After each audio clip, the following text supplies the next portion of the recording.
그 뒤에 내가 보니 아무도 그 수를 셀 수 없을 만큼 큰 무리가 있었습니다. 그들은 모든 민족과 종족과 백성과 언어에서 나온 사람들인데 흰 두루마기를 입고 종려나무 가지를 손에 들고 보좌 앞과 어린 양 앞에 서 있었습니다. 그들은 큰 소리로 구원은 보좌에 앉아 계신 우리 하나님과 어린 양의 것입니다 하고 외쳤습니다. 모든 천사들은 보좌와 장로들과 네 생물을 둘러서 있다가 보좌 앞에 엎드려 하나님께 경배하면서 아멘. 찬송과 영광과 지혜와 감사와 존귀와 권능과 힘이 우리 하나님께 영원 무궁하도록 있습니다. 아멘 하고 말하였습니다.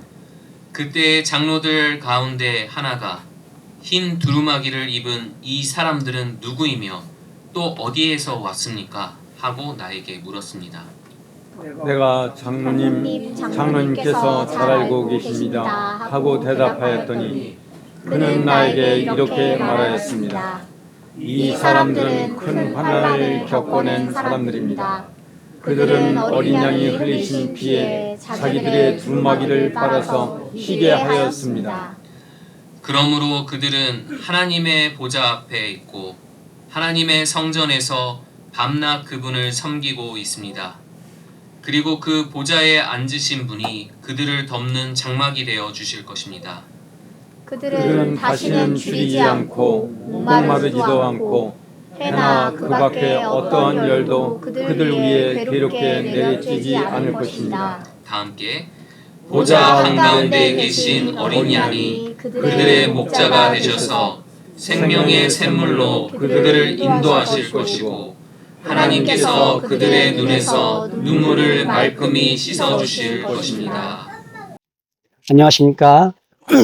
네, 오늘 주님이 이 땅에 오신 성탄절인데 오늘 성탄절 설교의 제목이 불온한 상상입니다. 이게 불온하다라고 하는 말은 이렇게 뭐 따뜻하지 못하다라는 뜻도 있고 또 다른 한자어로 이렇게 이번에 이제 통치자들이나 지배계층이 보기에 온당치 않은 것을 불온하다라고 그러거든요.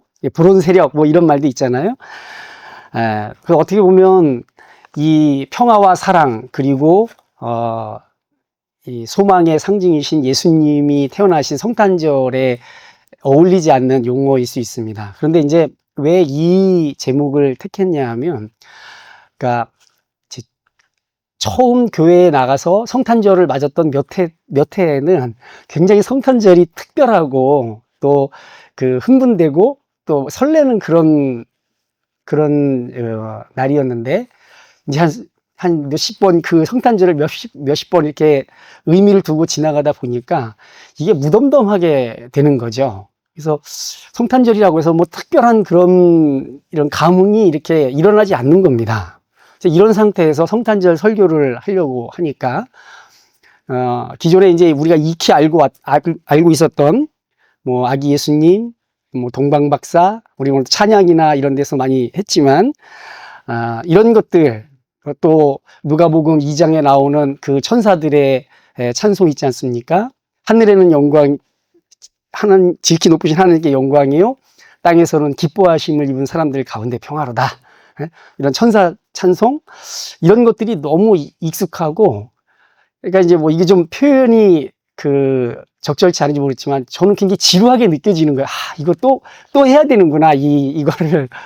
그래서 좀 이것을 대체할 만한 다른, 성탄절에 아기 예수님을 대체할 만한 다른 설교의 어떤 모티프가 없을까? 이렇게 생각을 하던 중에, 이제 지난번에 요한계시록을 한번 읽었었는데, 그 요한계시록 안에 어린 양이라고 하는 이미지가 어떤 아기 예수님과 이렇게 비교되면서 떠올랐습니다. 그러다 보니까 성탄절 밤에 나타났던 천사들의 큰 찬양, 하나님께 영광, 그리고 우리 사람들에게는 평화라고 노래했던 그 천사들의 찬송도 역시 요한계시록에서 보좌 앞에 있는 수많은 천사들의 노래가 있거든요. 그렇구나. 그것도 또 대응이 되겠다. 또 동방박사가 황금과 유향과 몰약이라고 하는 예물을 들고 와서 아기 예수님 앞에 놓고 경배했던 그런 성탄절의 어떤 풍경도 있는데, 요한계시록 4장에서는 하나님의 보좌를 둘러앉은 24장로들이 하나님 앞에 자신들의 면류관을 내려놓으면서 하나님을 경배하고 찬양하는 모습도 있습니다. 이런 모습을 이제 이게 어떤 신학적인 연관성이 있는 건 아니고, 제가 어떤 다른 방식으로 성탄절의 의미에 대해서 생각해 볼까 하다 보니까 그런 것들이 떠오른 거죠.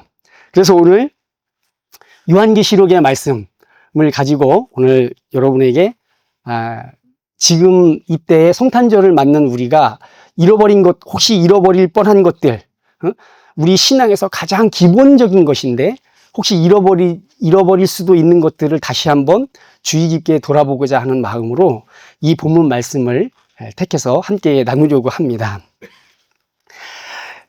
오늘 우리가 읽은 이 요한계시록 7장 9절부터 17절의 말씀 안에는 두 그룹의 찬송이 소개되고 있습니다. 한 그룹은 7장 9절에 나오는 모든 민족과 종족과 백성과 언어 가운데서 나온 사람들이 부르는 찬양이 있었죠. 우리 아까 비전 찬양 불렀는데 그 찬양의 가사가 바로 여기에서 나온 겁니다. 그 많은 민족 가운데서 나온 수많은, 그런데 그 수를 셀 수 없을 정도로 많은 사람들이라고 여기서 말하고 있습니다. 그들이 하나님께 찬양을 하고, 또 다른 그룹은 이제 천사들이 이렇게 앞에서 선창하니까 뒤에서 후창하듯이 천사들이 거기에 응답한 찬양처럼 이렇게 천사들이 찬양한 이 두 개의 찬송이 소개되고 있습니다. 그런데 이 본문 안에서 이 두 그룹을 요한이 환상을 보면서 환상의 초점이 이렇게 있는 거예요. 그 초점이 뭐냐면 천사 그룹이 아니라 거기 앞에 나온 그 수많은 사람들이 대체 누구인가에 대해서 초점이 옮겨가는 겁니다. 그래서 그 뒤에 많은 양을 그 사람들이 누구이며 그 사람들이 과연 어떻게 될 것인지에 대한 이야기로 지면을 할애하고 있는 것이죠. 그 장로 한 사람이 나와서 이 흰옷을 입은 사람들이 누군지 아느냐 하고 요한에게 물어보니까 요한은 나는 잘 모르고 장로님이 더 잘하시니까 나에게 알려주십시오. 이런 어투로 이제 말을 합니다. 그러자 이제 그 24장로 중에 한 사람이겠죠. 이 사람이 그들이 대체 누구인지에 대해 말하는 내용이 그 후반부를 채우고 있습니다. 그런데 이 수를 셀 수 없는 이 많은 사람에 대해서 장로의 이야기를 듣기 전에 우리가 7장 9절부터 오늘 본문을 선택해서 읽었는데, 그 앞에 있는 7장 1절부터 8절까지에 어떤 사람들이 나옵니다. 저와 여러분이 익히 들어봤을 14만 4천 명의 사람들이 나오는 거죠. 이들은 모두 이스라엘의 12지파에서 아주 애누리 없이 12,000명씩 딱딱 불러내서 모은 숫자가 14만 4천 명의 무리가 되는 것입니다. 그런데 이제 그러면 앞에 1절부터 8절까지 나오는 14만 4천 명과 그리고 우리 9절 이하로 나오는 거기에 등장하는 이 셀 수 없이 많은 무리들, 이 사람들은 대체 어떤 차이를 갖고 있을까요? 결론부터 말씀을 드리자면 이 요한계시록에서 저와 여러분이 익히 알고 있는 이 14만 4천 명, 심지어는 성경을 안 읽어본 사람도 이 14만 4천 명이라는 소리를 들어봤을 수도 있습니다. 왜냐하면 이제 신천지 같은 데에서 또 기독교 역사에서 더 뒤로 갈수록 14만 4천을 강조하는 이단들이 종종 나타났거든요. 이 14만 4천은 대체 누구냐 이거죠.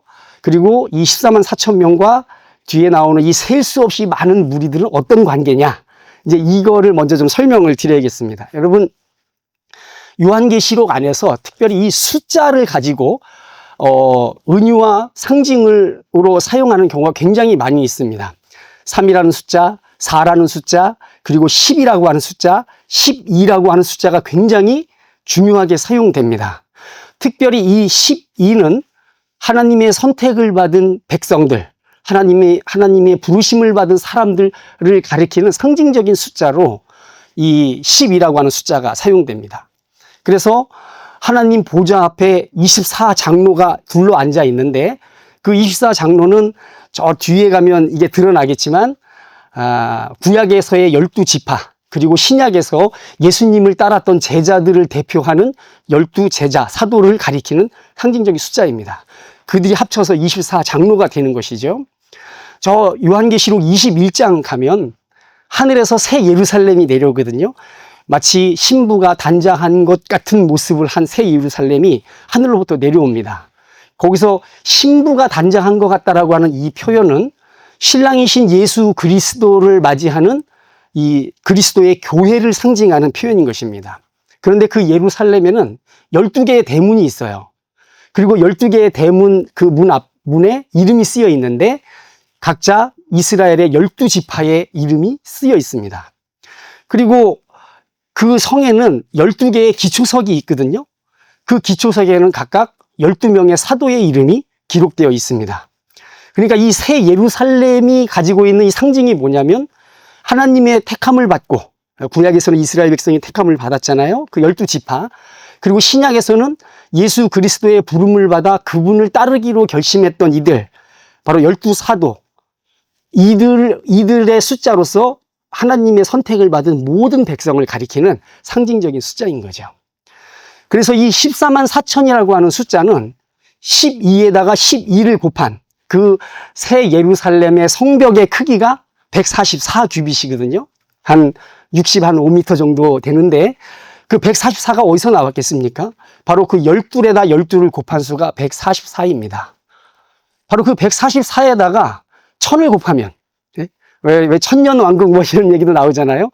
10이라고 하는 숫자가 완전의 숫자인데 그것을 3번 연거푸 곱한 것이 1000이고 그 1000을 이 144에 12 곱하기 12에다가 거기다 1000을 곱하면 14만 4천 이렇게 되는 겁니다. 머릿속에서 이제 계산기를 막 네, 사실은 이게 알고 보면 꽤 간단하거든요. 그러니까 이 14만 4천이라고 하는 것은 상징의 숫자인 것입니다. 하나님의 부름을 받은 사람들, 하나님의 선택을 받은 그분의 모든 백성을 가리키는 상징적인 숫자인 거죠. 그러니까 당연히 7장 1절부터 8절에 나오는 14만 4천 명, 이스라엘 지파에서 부름을 받은 14만 4천 명과 이 뒤에 있는 그 수를 셀 수 없는 사람들은 모두가 동일인 것입니다. 그리고 심지어는 보좌에 둘러선 24장로 역시 이스라엘 전체, 하나님의 선택을 받은 백성들을 예표하는 상징적인 인물들인 것이죠. 바로 이들이, 이 셀 수 없는 무리들이 하나님 앞에 찬양을 드리고 있는데 이 장로가 나와서 이 사람들이 누구인지 아느냐, 이 흰옷 입은 사람들이 누구인지 아느냐 이렇게 물어본 다음에 나는 모르니까 장로님이 알려주세요. 그러니까 장로님이 이제 설명을 한 거죠. 그 사람들을 설명하는 장로의 설명 가운데 이 사람들을 특징 짓는 2가지의 특징이 있습니다. 하나는 큰 환란에서 나온 자들이고 두 번째는 어린 양의 피에 그 옷을 빨아서 하얗게 희게 만든 사람들이라고 이 장로가 설명을 합니다. 이게 이 사람들의 2가지 특징이 되는 것이죠. 자, 그러면 이제 이 사람들이 하나님의 구원을 받은 백성이라면 그 구원받은 백성의 특징이 이 2가지로 이야기하는데 저와 여러분도 이제 하나님의 구원받은 백성이 돼야 되고 천국에 가야 되잖아요. 그죠? 그러면 이제 우리가 할 일이 2개가 있는 거죠. 첫 번째로는 큰 환란을 당해야 되고 두 번째로는 어린 양의 피에 그 옷을 빨아서 하얗게 만들어야 되는 것입니다. 자, 이제 이쯤 되면 이제 이런 말 떠오르는 거죠. 난 틀렸어. 먼저 가. 난 글렀어. 먼저 가. 예. 그렇지 않겠습니까? 여러분, 큰 환란을 감당할 자신이 있으신가요? 그러면 그때 내 믿음이 지킬 수 있다고 확신하세요? 그리고 어린 양의 피에 내 옷을 희게 빤다고 했는데 그거 여러분, 그게 대체 뭘까요, 대체? 그리고 내가 그걸 할 수 있을까요? 자, 이렇게 체념하기 전에 먼저 한 가지 우리가 주목해 봐야 할 성경 구절이 있습니다. 바로 10절인데요. 그 사람들이 큰 소리로 하나님을 향해 노래하는 노래 가사가 있습니다. 우리 비전 찬양에서 불렀죠. 구원은 보좌에 앉아 계신 우리 하나님과 어린 양의 것입니다. 그러니까 그 구원이 하나님의 소유, 그 구원에 대한 소유권, 주권을 하나님이 갖고 계시기 때문에 그것을 주든지 안 주든지는 하나님께 달린 거예요. 그러니까 우리가 할 일은 뭐냐면 그분으로부터 그것을 받아야 되는 것이죠. 그럼 이제 받으려면 어떻게 해야 되느냐? 또 이런 문제가 나오지 않겠습니까? 그런데 그 앞에서 이미 그 구원을 이 셀 수 없는 무리들이 어떻게 받는지에 대한 설명이 그 앞에 나옵니다. 이사야서 5장을 한번 보시겠습니까? 5장 9절을 한번 보십시오. 요한계시록은 굉장히 생소한 상징 표현들이 많기 때문에 이렇게 주구장창 설명을 좀 해야 될 필요가 있습니다. 9절을 한번 보시면 그들은 5장 9절 그들은 이런 말로 새로운 노래를 불렀습니다. 새 노래를 부른 거예요. 그러면서 그 노래의 내용이 이렇습니다.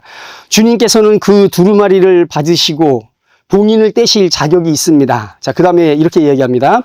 주님은 죽임을 당하시고 주님의 피로 모든 종족과 언어와 백성과 민족 가운데서 사람들을 사서 하나님께 드리셨습니다. 네. 여기서 여기에 나오는 이 종족과 언어와 백성과 민족이라는 말을 지금 우리가 읽은 본문에서 한 번 더 사용되고 있지 않습니까? 그런데 바로 그들을 주님께서 자기의 피로 샀다라고 이렇게 이야기하고 있는 것이죠. 그리고 10절에, 그 다음 10절에 주님께서 그들을 우리 하나님 앞에서 나라가 되게 하시고 제사장으로 삼으셨습니다. 그래서 그들은 땅을 다스릴 것입니다. 이것은 굉장히 상징적인 표현입니다. 그들을 제사장 삼으셨다라고 하는 것은 구원받은 백성들이 그 다음에 무엇을 하게 되냐 하면 하나님 앞에서 하나님을 섬기는 자들로 살아가게 된다라는 그런 뜻인 것이죠. 이게 우리가 읽은 본문의 15절에 나옵니다. 우리 7장 15절에 그러므로 그들은 하나님의 보좌 앞에 있고 하나님의 성전에서 밤낮 그분을 섬기고 있습니다. 역대상에 나오는 이 제사장들의 어떤 직무를 여기서 그대로 인용에다가 쓰고 있는 거죠. 그런데 우리가 이렇게 하나님의 제사장 백성이 될 수 있는 그 근거가 뭐라고요? 바로 주님께서 자기의 피로 바로 그 백성들을 사서 하나님께 드렸다라는 것입니다. 자, 바로 이 맥락 안에서 오늘 읽은 이 본문, 큰 환난과 그리고 그 피의 옷을 빠는 것에 대한 해석을 해야 되는 것입니다. 이미 그리스도께서 주권을 가지고 이 구원의 주권을 가진 하나님과 어린 양이 먼저 일을 하신 겁니다. 어떻게 해요? 자기의 피로 그 백성들을 사서 하나님께 이미 드린 것입니다. 그러면 하나님께 드려진 사람들이 어떤 일을 합니까? 바로 큰 환난과 그리고 어린 양의 피에 옷을 빠는 것이죠. 대체 어린 양의 피에 옷을 빤다라는 것이 무엇입니까? 그것은 구원을 받은 백성이라 할지라도 계속해서 그 주님께서 자기의 피로 우리를 사셨다라고 하는 그 사실을 믿는 믿음, 그 믿음에 붙어 있기 위해 투쟁하는 것입니다. 여러분, 우리에게 주어진 가장 중요한 투쟁이 하나 있다면 우리 안에 예수 그리스도의 보혈의 피를 믿는 믿음을 잃지 않는 것, 그것을 보존하는 것입니다. 그리고 그것은 한 번의 결심으로 끝나는 일이 아니라 끊임없이 이 땅을 살아가는 그리고 이 광야를 걸어가는 내내 계속해서 누군가가 그 믿음을 탈취하려고 하는 시도를 하기 때문에 만약에 그것을 방심하고 방치하게 되면 그것을 잃어버린다는 것입니다. 그렇기 때문에 그 믿음을 붙잡기 위해서 우리가 끊임없이 각성하고 깨어 있어서 그 어린 양의 피를 믿는 믿음 안에 서 있는 것이죠. 바로 그것 때문에 이 큰 환난이 닥치게 되는 것입니다.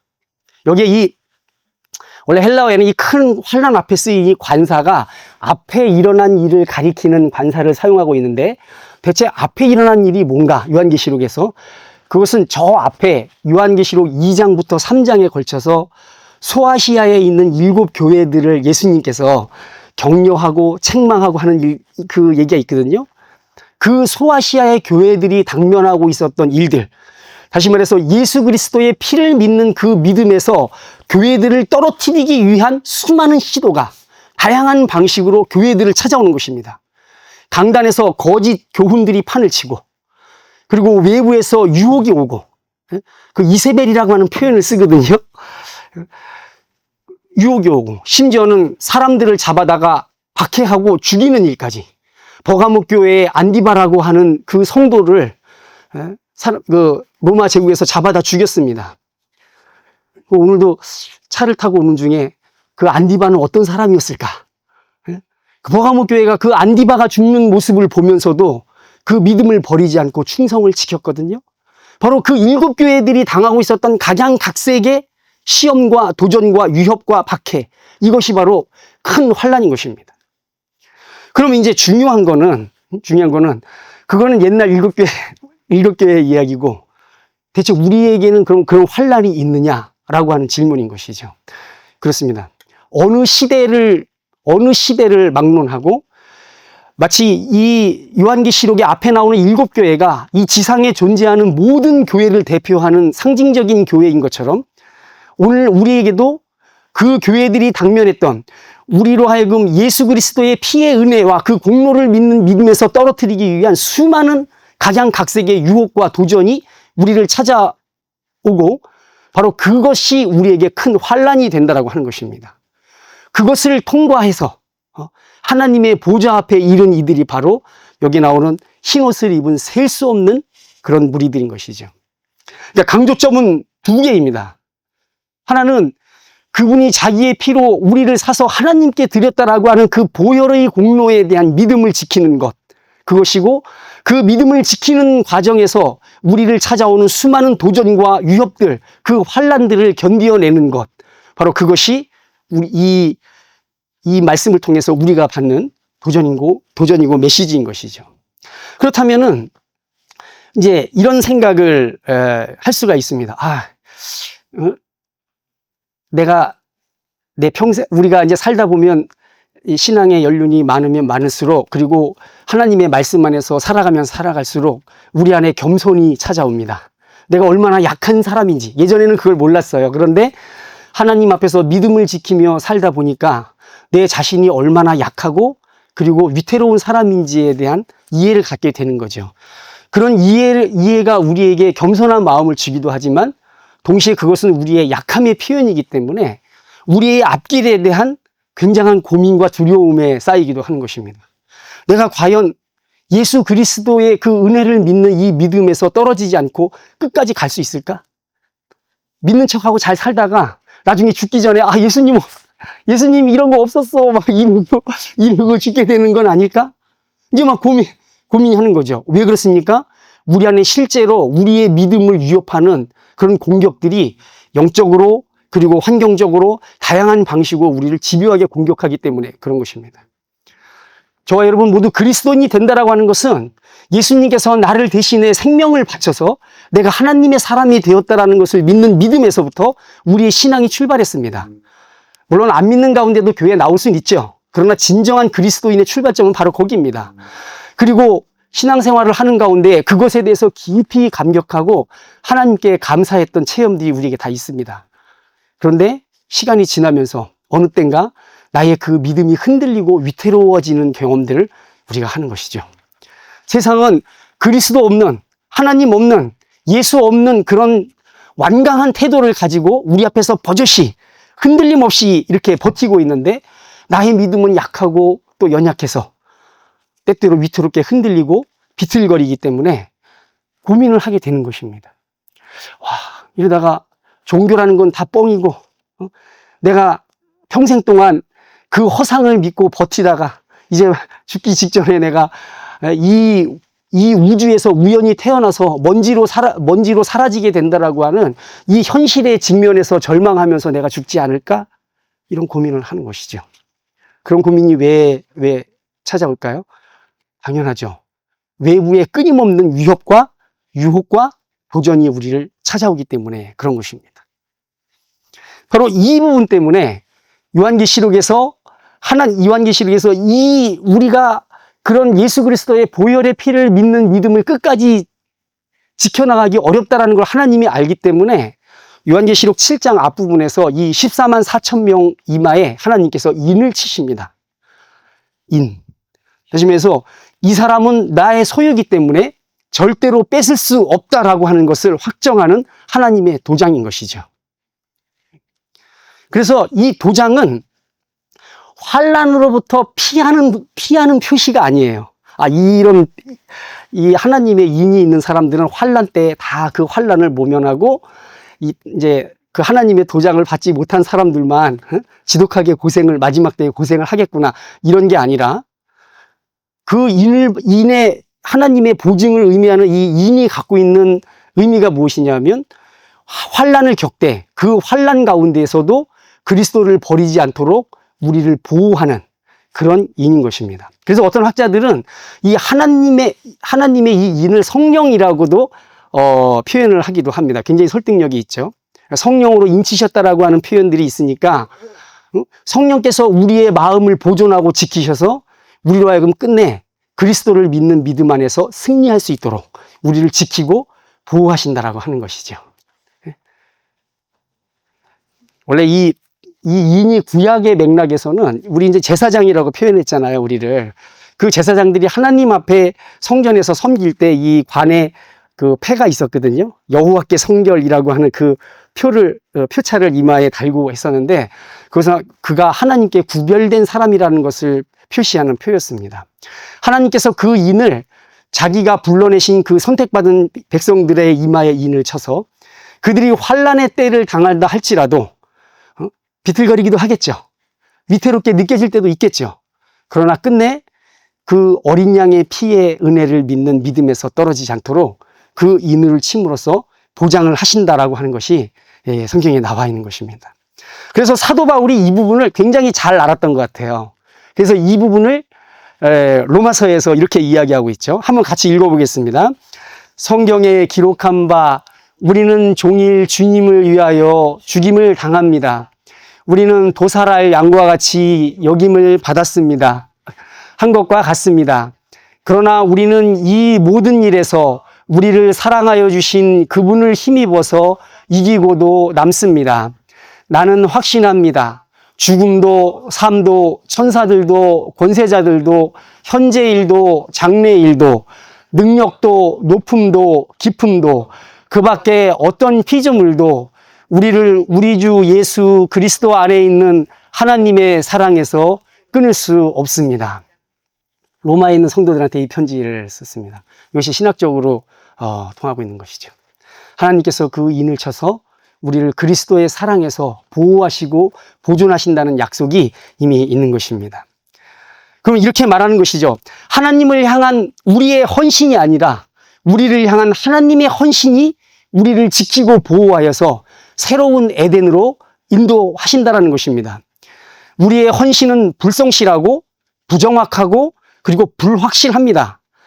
오직 우리를 위한 하나님의 헌신만이 한결같고 또 우리 그 어떤 것도 우리를 깨끗게 할 수 없음에도 불구하고 우리를 향한 하나님의 헌신만이 우리를 깨끗하게 합니다.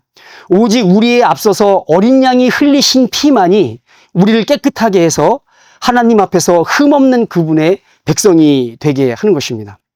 따라서 오늘 이 본문에서 핵심적으로 전하는 메시지는 이것입니다. 어린 양이신 우리의 주님 예수 그리스도께서 흘리신 피가 저와 여러분을 큰 환난에 처하게 하기도 하고 우리를 제사장이 될 수 있도록 우리의 두루마기를 깨끗하게도 한다는 것입니다. 이 모든 이유는 우리가 하나님의 인침을 받은 백성이기 때문에 그런 것입니다. 하나님의 인침을 받지 않는다면 그들은 큰 환난에 처할 일도 없고 따라서 자기들의 두루마기를 빨 일도 없는 것입니다. 두루마기를 빤다라고 하는 것은 그리스도의 보혈의 공로를 믿는 믿음을 지키는 것이죠. 그리고 그 믿음을 지키는 자들에게 큰 환난이 닥치는 것입니다. 이 사실을 아는 믿음의 사람들은 이 마지막 시대의 음산한 불안과 혼란 가운데에서 복음 때문에 벌어지고 있는 양보 없는 전쟁을 그 눈으로 볼 수 있습니다. 하나님께서 당신들의 백성들의 이마에 도장을 찍어서 그들을 소유하고 보호하시는 것처럼 사탄도 자기 종들에게 표를 줍니다. 짐승의 표. 그의 이마와 오른손에 짐승의 표를 찍어서 자기의 소유권을 주장하는 세계에서 우리가 살고 있다는 것입니다. 저와 여러분의 마음과 삶을 예수 그리스도께서 흘리신 피를 믿는 믿음에서 끊어내려는 영적인 압력이 교회를 둘러싸고 있다는 사실을 우리들이 눈을 뜨고 봐야 하는 것입니다. 환경적, 물리적인 박해가 전혀 없는 것처럼 보이는 이 시대에도 여전히 어린 양의 피에 머물고자 하는 이들에게 믿음의 환란이 닥친다라는 걸 보는 영적인 안목이 우리에게 필요한 것입니다. 이 신이 신이라고 하는 존재가 자기의 생명을 값으로 지불해서 죄인들을 속죄한다고 하는 이 피의 복음이 사도 요한 당시에 종교가 흥왕했던 로마 제국 안에서 허무맹랑한 소리로 취급받았던 것처럼 돈과 과학을 진리로 떠받드는 오늘날에도 여전히 이 복음은 허무맹랑한 소리이기 때문에 저와 여러분의 믿음도 사도 요한과 그리고 당시에 7교회가 처해 있던 큰 환란에 힘겹고 어두운 상황을 그대로 겪고 있다고 말할 수 있는 것입니다. 그러니 여러분께 권면합니다. 거짓 교훈이 판을 치고 사회에서 조롱과 배척을 받고 권력으로부터 박해와 죽임을 당하는 가운데 예수 그리스도의 보혈의 복음을 놓지 않았던 초대교회의 성도들처럼 우리에게도 예수님의 복음을 붙잡고 있는 게 결코 쉬운 일이 아니고 단호한 결의와 그리고 매 순간의 선택이 필요한 일이라는 걸 의식해야 한다는 것입니다. 우리가 종교 생활은 할 수 있어요. 종교 생활은. 그러나 우리의 마음이 우리를 구원하시기 위해서 예수님께서 그 생명을 값으로 치르셨다라고 하는 이 복음의 터 위에 올라서 있는 것은 그건 다른 얘기입니다. 완전히 다른 얘기입니다. 왜냐하면 그것을 바로 공격하기 때문에 그런 것이죠. 다른 건 마음대로 해도 돼. 뭐 교회 열심히 나가고 뭐 헌금도 하고 뭐 다른 거 다 해도 돼. 그거 안 말립니다. 사탄이 말이죠. 그러나 딱 하나를 공격하는 것입니다. 바로 하나님께서 자기의 생명으로 우리의 목숨을 대신 구원하셨다라고 하는 이 복음의 터 위에 저희가 서 있는 것만큼은 참지 않는 것입니다. 그렇기 때문에 온갖 고난과 다양한 종류의 핍박을 받았던 요한과 사도 요한과 그 당시의 7교회처럼 우리 역시도 굉장히 위태로운 그런 환경 가운데서 우리의 믿음을 지킬 그런 의무감을 갖고 살아야 한다라고 하는 그런 것이 저와 여러분에게 필요하다는 것입니다. 옛적 성도들이 회의와 두려움에 자주 흔들리면서도 죽음을 통해 승리하시고 하늘 보좌에 앉으신 어린 양 예수 그리스도를 바라보았던 것처럼 저와 여러분도 흔들리는 와중에도 의지하고 매 순간 예수 그리스도를 향해 살기로 결심하는 이 큰 환란을 통과해야 하는 그런 사람들인 것을 우리가 스스로 생각해야 한다는 것입니다. 그래서 종국에는 말이죠. 모든 민족과 종족과 백성과 언어 가운데에서 나온 사람들 가운데 저와 함께 여러분이 같이 서 있는 그런 사람들 되시기를 기원합니다. 오늘날 우리 사회에서는 점점 이 아기 예수에게서 신비를 벗겨내고, 아기 예수가 뭐가 신비겠어요? 그냥 어린아이가 구유에 누워있는 그런 감상, 그 평안함, 그 평온함이라든가 그 수용성, 그죠? 그 어린아이의 아기의 수용성이라든가 이런 것에서 느껴지는 평안이나 사랑 같은 상투적인 언어들을 우리가 이 성탄절에 치장을 합니다.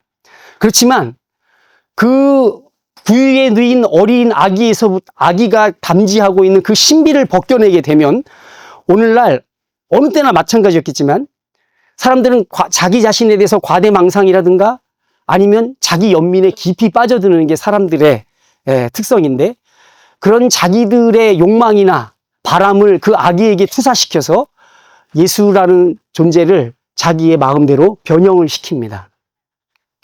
아기 예수의 모습에서 피 흘리신 어린 양의 모습을 제거해서 예수라고 하는 존재를 자기가 원하는 모습대로 변형시키고 이용할 위험이 굉장히 높은 것이죠. 이처럼 자기 도취에 빠진 세상 한가운데에서 죽임을 당하시고 피를 흘리신 어린 양 예수를 주목하는 믿음은 절대로 평온한 채로 그대로 남아있을 수가 없는 것입니다.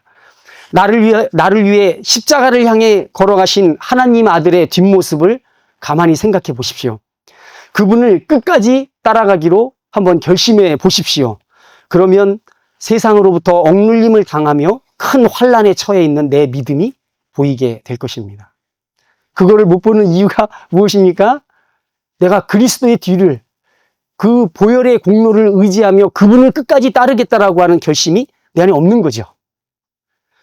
아기 예수께서 소망, 평화, 기쁨, 사랑의 화신인 이유는 그 아기가 얼마 후에 우리를 죄에서 속량하기 위해 자기 몸을 찢고 그 몸의 피를 모두 쏟으신 하나님의 어린 양이기 때문에 그런 것입니다.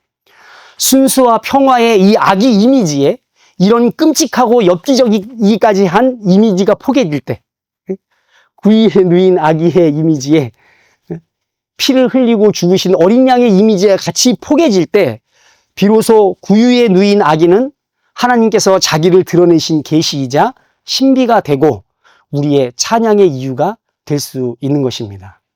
바로 이 아기로부터 예수를 떼어내려고 하는 시도, 이것이 이 세상이 성탄절을 소비하는 방식인 것입니다. 그리고 저와 여러분 안에도 바로 나를 위해 피를 흘리신 이 어린 양 되시는 예수 그리스도를 따르고자 하는 믿음을 어떤 방식으로든 비틀고 왜곡시키고 흔들어서 결국 그 피에서 멀어지게끔 만들려고 하는 것이 우리가 당면한 큰 환난인 것입니다. 저와 여러분 모두 이 환난을 능히 이겨내고 하나님께서 나를 지키시기로 한 표가 나에게 있다라는 사실을 생각하면서 날마다 예수 그리스도를 따르기로 결단하고 결심하며 사는 이 하나님의 선택을 받은 수많은 백성들 가운데 한 사람 되시기를 주님의 이름으로 축원드립니다.